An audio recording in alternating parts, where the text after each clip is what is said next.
ఓం శుక్లాంబరధరం విష్ణుం శశివర్ణం చతుర్భుజం ప్రసన్నవదనం ధ్యాయేత్ సర్వవిఘ్నోపశాంతయే.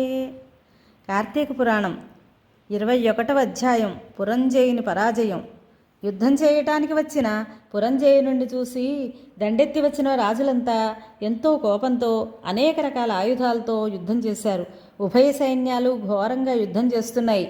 పరాక్రమశాలి అయిన కాంభోజరాజు కావలసిన ధనుర్బాణాలు తీసుకొని రథం మీద వచ్చి పురంజయుడిని ఎదుర్కొని బాణవర్షం కురిపించాడు. వాని ఛత్రదండాల్ని పడగొట్టి ఉత్సాహంతో పురంజయుని బాణంతో బాధిస్తూ అతని బాహువులు నొప్పించాడు. రథాశ్వాలు నాశనం చేశాడు. పురంజయుడు తన మీద వేసిన బాణాలు రుచుకోగా వాటిని తీసి, నీ బాణాలు నీకే ఇస్తాను తీసుకో అంటూ తిరిగి పురంజయుడి మీద ప్రయోగించాడు. చూచేవాళ్లకు భయం కలిగే విధంగా ఘోర యుద్ధం జరిగింది.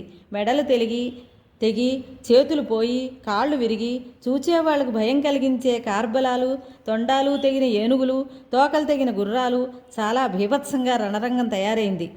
ఆకాశంలో విమానంలోంచి చూస్తున్న విద్యాధర కిన్నరాదులు చాలా ఆశ్చర్యపడ్డారు. ఆ యుద్ధరంగంలో పురంజయుడు బలసమేతంగా ఓడిపోయి సాయంకాలం సూర్యాస్తమయానంతరం కోటకు చేరుకున్నాడు. తన పట్టణం శత్రువులతో ముట్టడింపబడినందువలన బాధపడుతూ ఉండగా అతని పురోహితుడు సుశీలుడు, ఓ రాజా, నీ పట్టణానికి శత్రుసేనలు సంహరించడానికి శ్రీమన్నారాయణ్ణి సేవించు. నీ పట్టణాన్ని రక్షించుకోవడానికి, శత్రుసేనల్ని తరిమికొట్టడానికి శ్రీమన్నారాయణ్ణి సేవించు. కార్తీక పౌర్ణమి సకల కార్యసిద్ధినిస్తుంది. కృత్తిగా నక్షత్రయుక్త పూర్ణిమ యందు విష్ణు సేవ చేయి, జయం కలుగుతుంది. ముందు చెప్పిన దానికంటే హితమైన దాన్ని నేను చెప్తాను విను. తత్కాలమున పుట్టిన పువ్వులతో విష్ణువును పూజించు. విష్ణుమ్రోల దీపారాధనం చేయటం వలన చాలా మంచిది. గోవింద, కృష్ణ అంటూ ఆలయంరోల నృత్యం చేయటం ప్రశస్తం. ఆ విధంగా చేయటం వల్ల నీకు ఒక కొడుకు కలుగుతాడని ఈశ్వరుడు చెప్పగా విన్నాను.